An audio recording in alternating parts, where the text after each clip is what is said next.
You are live. Good evening, everyone. Welcome to the City of Annapolis Board of Appeals regular virtual meeting for April 6, 2021. This meeting is being broadcast on the City of Annapolis YouTube channel. My name is Bob Gallagher, Chairman of the board. This virtual format allows the public to observe the meeting through the video link and to submit written comments through the City of Annapolis website. Links to the YouTube channel, the comment form on the city's website, and to the city's database for case information on the cases we'll be discussing tonight may be found on tonight's agenda. The people that you see on the screen are members of the Board of Appeals. When a case is called, the representatives of the parties to the case will also appear on the screen. Also participating in the meeting are counsel to the Board of Appeals, Cheryl Woods, our recording secretary, Tammy Hook.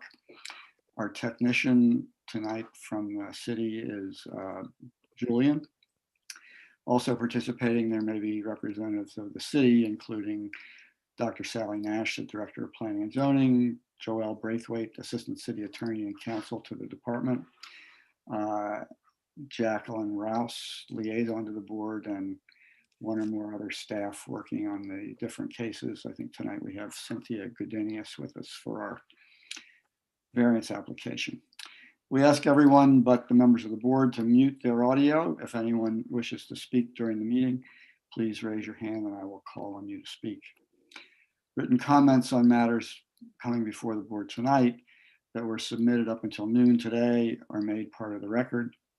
I'll ask Tammy to mark them and make them part of the record in our variance case tonight, and have been forwarded to the members of the board and the parties in advance of the meeting. In order to allow additional comments by the public in response to matters that may arise at tonight's hearing, the record will remain open for additional public comments until noon on the day of our next meeting, which will be on April 12th, 2021. Any comments received up until noon on that day will also become part of the record and forwarded to the parties and the members of the board.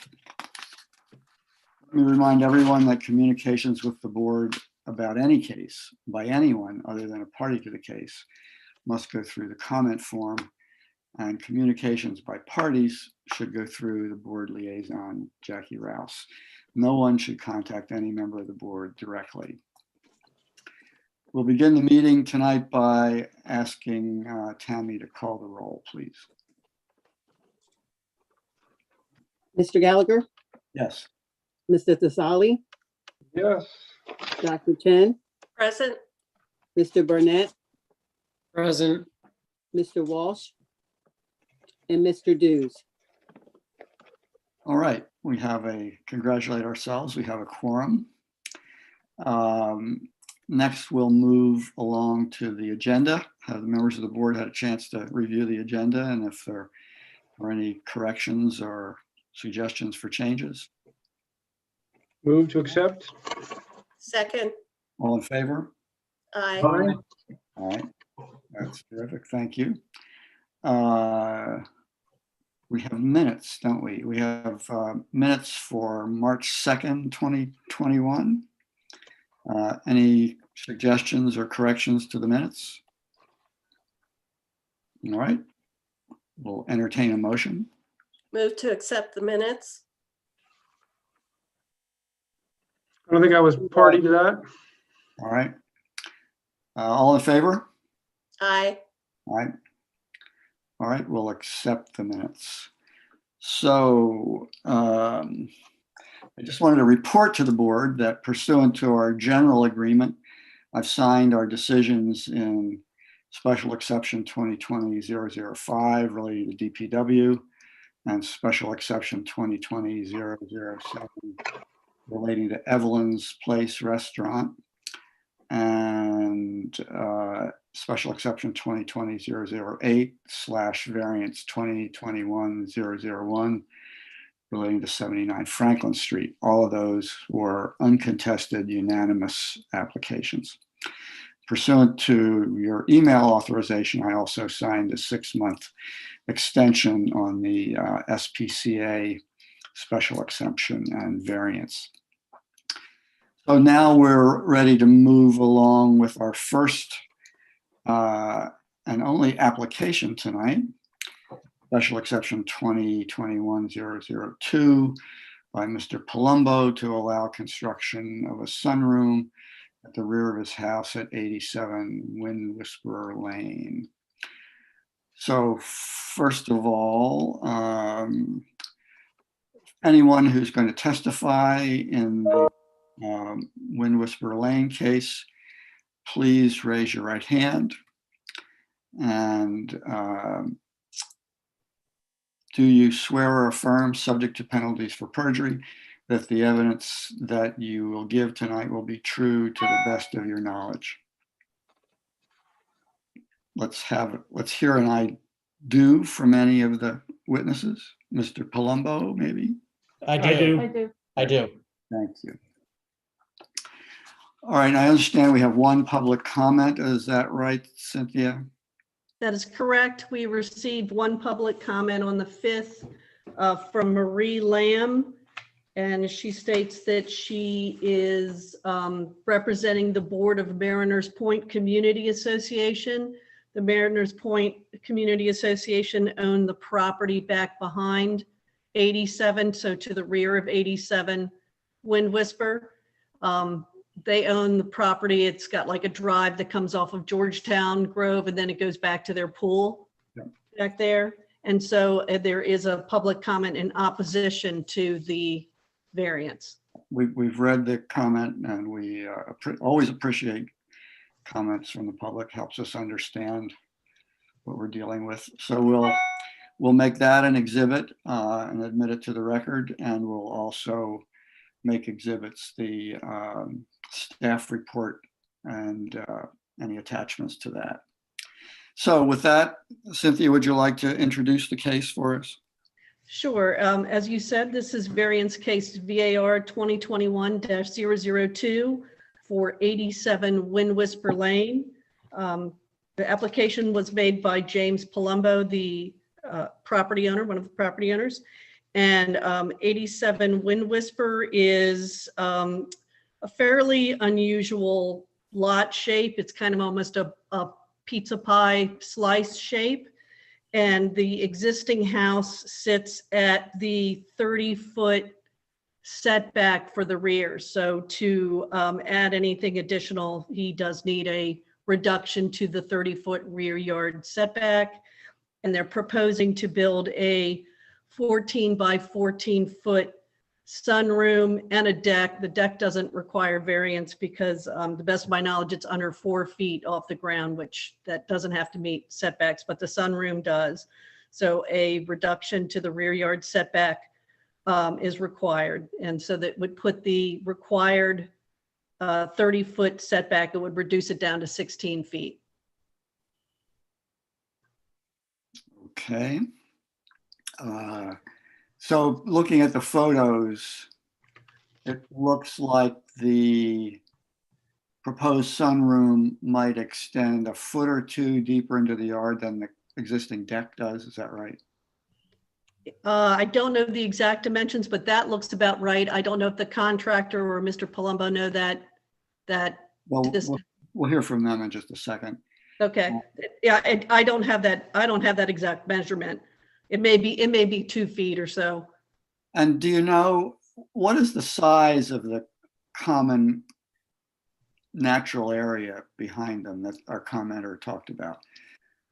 I don't know the width of that. It's got like sort of a wooded area, and then they've got the driveway that goes back to the pool, but I don't know what the width of that area is.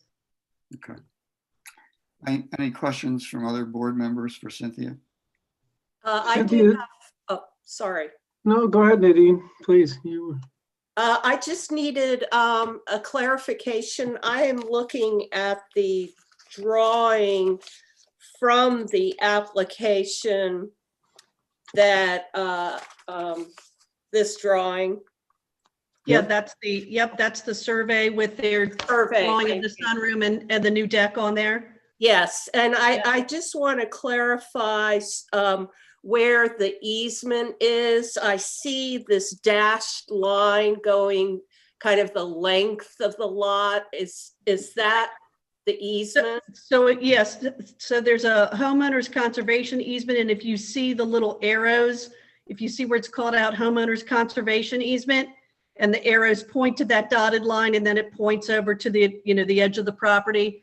So that sort of, it's not really a rectangle because it's got the arc from the road on it, but that's the area of the homeowner's conservation easement on the property. And I Okay, would say that's about maybe a little less than a third of the total site area, maybe about 28% of the total site area, which according to tax records is 9,576 square feet. so, but for this easement, would the owner be able to put the sunroom anyplace else on the lot without needing a variance? Well, I mean, you'd have to look at how their interior works, but they could potentially move it out to the side, but it looks like there's a basement entryway on the one side. You're not going to have it on the other side. They're only approximately 5+ feet, plus or minus feet on the one interior side. But, is there a space over to the other side? I don't know how the interior of the house works for that. But other than that, then you would be putting it on the front. Generally wouldn't put a sunroom on the front of the house. And then also in the application, it references other neighbors who do have sunrooms to the back of their houses. Do you know if those sunrooms required a variance? Did they need a variance? I do not know that answer. I Okay, can't answer that for you. thank you. You're welcome. I have one question, Cynthia, if you Sure. know the answer. Is this considered a corner lot? Well, Oh, if you look at the survey, it shows Wind Whisper Lane and then it says Water Oak, but I think it's all called Wind Whisper at this point. Yeah, It's not really a corner. It's not really a corner lot. It's kind of strange. If you look over on the survey on the far right, there's a little bit of the property line that's kind of a straight line that's parallel to the, we'll call it the far left, or looking at the north arrow, Yeah. the north side. So on the south side, there's a little straight piece that would, this would really be their front all along Wind Whisper. so is the driveway and the concrete parking pad, is that on the side yard technically? Yep, I would say that's on the side yard, And yes. does the Page North corner, I mean, like we sort of use that whole standard, not any worse than a condition that already exists kind of mindset.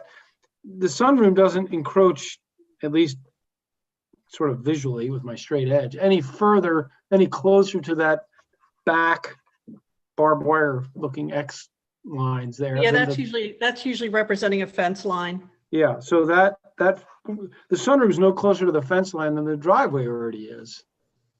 Yeah, it's about the same. Yeah, okay. And yeah, Yeah, it looks, approximately the same. The one corner of the driveway's kind of at an angle. It's not parallel to the back. okay. I'm okay, thank you. Okay. And Cynthia, the notice and posting and publication has all been, got evidence of compliance with that. Yes, that's all been done. All right, Mr. Palumbo, or anyone you'd rather speak on your behalf. As you can tell from the questions and comments from the board, we've read this stuff pretty carefully and are pretty familiar with it. You don't need to go over stuff that we've already talked about unless you have answers to questions that might have been asked, or if you've got anything that you think is particularly important you'd like us to know, please tell us about it. Sure. My name is Jeff Tice. I'm actually the contractor, so I'm helping Mr. and Mrs. Palumbo do the variance hearing here since they haven't done one before. Mr. Gallagher, to answer your one question, the sunroom is 2 feet further back than the existing patio. The patio is 12 feet right now, so the sunroom would be 2 additional feet at 14.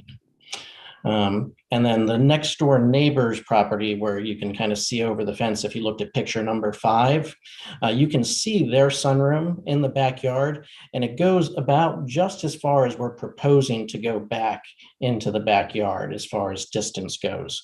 So I'm not aware if they had a variance or not to get that project, but it certainly does, come fairly close. I would say almost equal distance to what we're requesting for the variance here for the sunroom for the immediate neighbor next door. And the main reason, and I think Cynthia did a great job explaining everything here, so I won't go in great detail since she explained everything very well. But because of the unique shape of the lot, this house is actually pushed back much further than all the other houses on the street. So whereas if we were in the same line with the other houses in the street, there would be no need for a variance. And this back corner is the minimal amount of disturbance we could find to kind of the least amount of impact visually and with all the neighbors to make sure that, we weren't going to disturb anybody. We've spoken to the next door neighbors. They didn't have any objection. Mariners Cove of driveway, which does run in the woods back behind here, it's sort of an S shape. So I'm going to guess it's about maybe 150 to 200 feet back from the end of the property line through the trees. But also speaking with Mr. and Mrs. Palumbo, they are planning to plant some additional trees and stuff back here because they're avid bird watchers. I'm actually sitting here looking out their back window at 7 bird feeders and watching the birds fly around in the backyard and enjoying this nice spring day. So they like seeing the wildlife just as much as everybody else. So they want to make sure that we're going to not negatively impact the wildlife here at all. So the purpose of the sunroom is really Mr. Palumbo and Mrs. Palumbo both work from home now because of the current conditions. Mr. Palumbo for the Navy, Mrs. Palumbo for Department of Interior. So they're really looking for this as kind of additional, home space to work out of for, the future going forward. So. That sounds good. Any questions for Mr. Tice? Just when we are granting these variances, we tend to, a couple of questions that I want to ask. In your professional capacity as a builder, did you advise them on the dimensions of 14 by 14 as a practical size? Yes, I did. And do you find that 14 by 14 is the minimum functional interior space for a sunroofs like this? I do. I find it's very reasonable. We look at about 200 square feet or so, approximate size for an inside room, just to have a reasonable amount of table, furniture inside of there and still have walking space. Okay, thank you. That's my only question, Mr. Chair. Anyone else? Andrew, Nadine? No, great. Well, Mr. Tice, thank you, and Mr. Palumbo for your brevity and clear explanation. Thank you. Thank you. And the way it works these days is that we have to leave the record open for more public comments in case anyone wants to respond to something that was said tonight.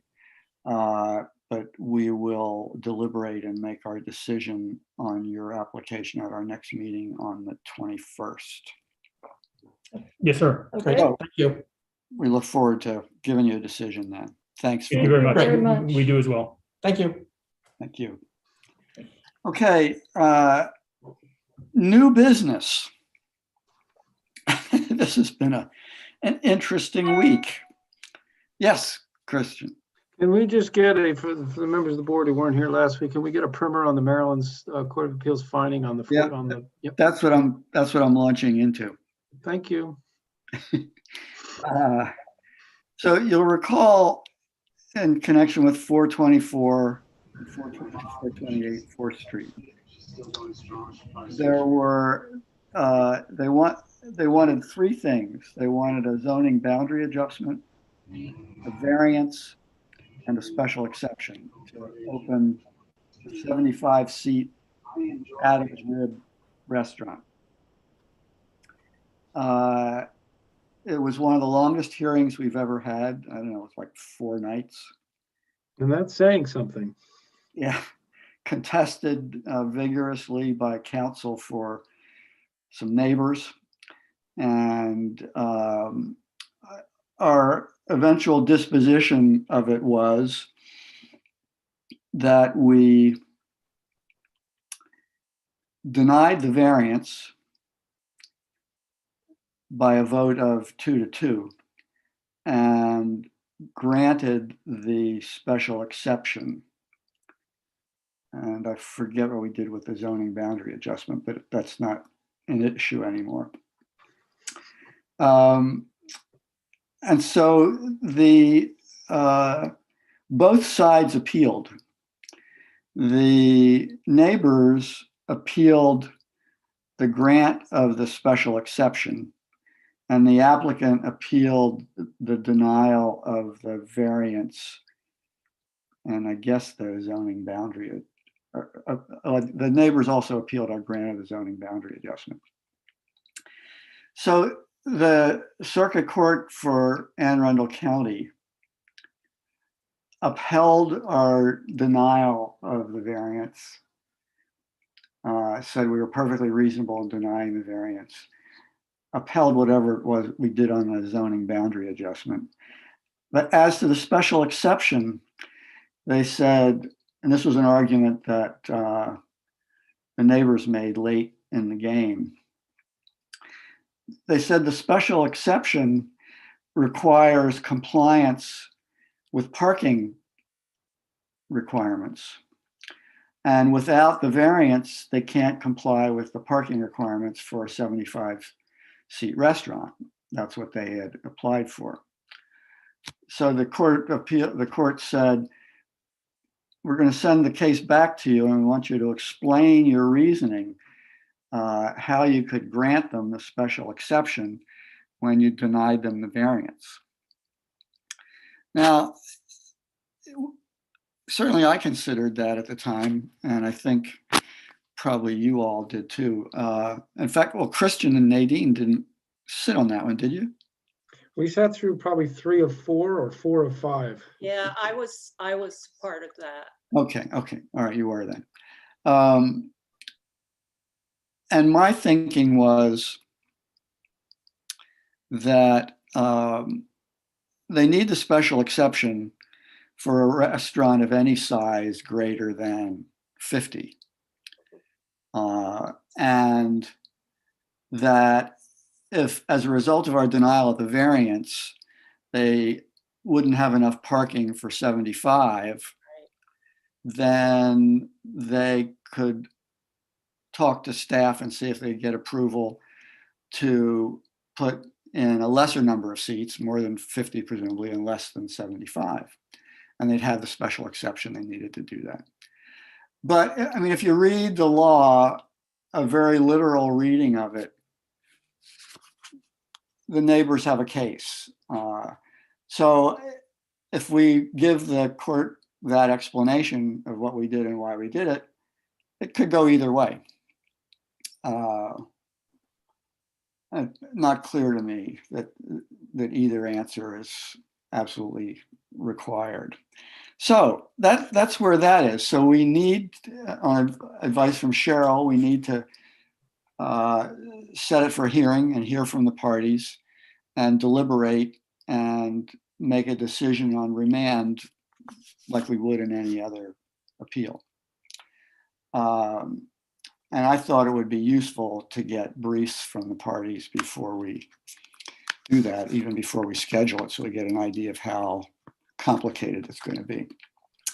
Now, to make this all more interesting, the applicants, while those appeals were pending, went back to planning and zoning and applied for a modification, a minor modification of the site plan that would allow them to build a restaurant of approximately 65 seats. And that was granted. And planning and zoning found that they had enough parking to do that. And the neighbors have now appealed, there's a separate appeal, have appealed the director's approval of the minor modification of the site plan. And you'll recall that when that first came up for a hearing, we discussed, because how we deal with that really depends on how the appeals in the earlier cases come out, we continued the hearing on the 65 seat appeal to see what the court did with the 75-seat appeal. So now, of course, counsel for the applicants would like us to promptly schedule the hearing on the 65-seat appeal. And I'm not sure that we want to do that, and here's why. The neighbors who appealed the grant of the special exception, so the court was satisfied that our determination of the criteria for special exception have been met, except for parking. So the court wants us to explain the difference here. The reason I think that's complicated is that these appeals are really related. The court affirmed the denial of the variance. That's not going to change. They're not going to get the variance. They're not going to get parking for 75 cars. The court did not reach the decision on the special exception, kicked it back to us. So if it's true that the decision allowing 75 seats can't proceed without the special exception, which we now don't have because the court didn't affirm it or deny it, then that still is going to affect how we respond to both appeals. So Bob, are you suggesting they need an all-new special exception application based on 65 seats? No, what I'm saying is I don't think we know that until the circuit court decides after completion of the remand whether to uphold our grant or to overrule our grant. So what I'm suggesting tonight is to ask the parties in both these appeals, in both sets of appeals, to give us written briefs within a week. So we'll have them well before our special meeting for April on the 21st. That gives us their arguments on both issues, on what we should do on remand and on what we ought to do on scheduling the hearing on the second appeal and why. And then on the 21st, after we deliberate on the variance we just heard, we will deliberate over those arguments, schedule our full argument on the remand, which could be the 1st of May or later in May or the 1st of June, and schedule when we're going to hear the appeal arguments in the 65-seat appeal. So the only thing we're not deciding anything tonight because we don't have the right people in front of us who are involved in the two cases. I think Michael was involved in one of them. And so we'll put off scheduling until after we've heard from them, and we'll decide scheduling on April 21st. That was my suggestion. So what options are available to the applicant at this point? Regardless of what their wishes, we need to address the remand, right? We do, right. And we ought to hear from them on that, like any other question before we decide it. We ought to hear from the parties before we decide it. So, Bob? Yeah. So just as a point of clarification, I thought that when things were remanded and then you make a new decision, that doesn't have to go back to the court for approval, does it? Yeah, it does. Okay.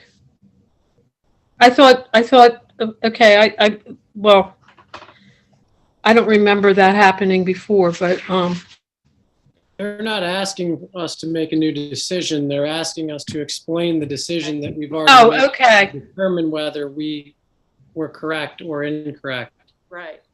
So or after you all make a new decision, then we forward that document, that revised opinion, we forward some kind of a document to the court for review?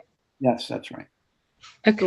we're just gonna hear the applicant and the appellant's position on this subject.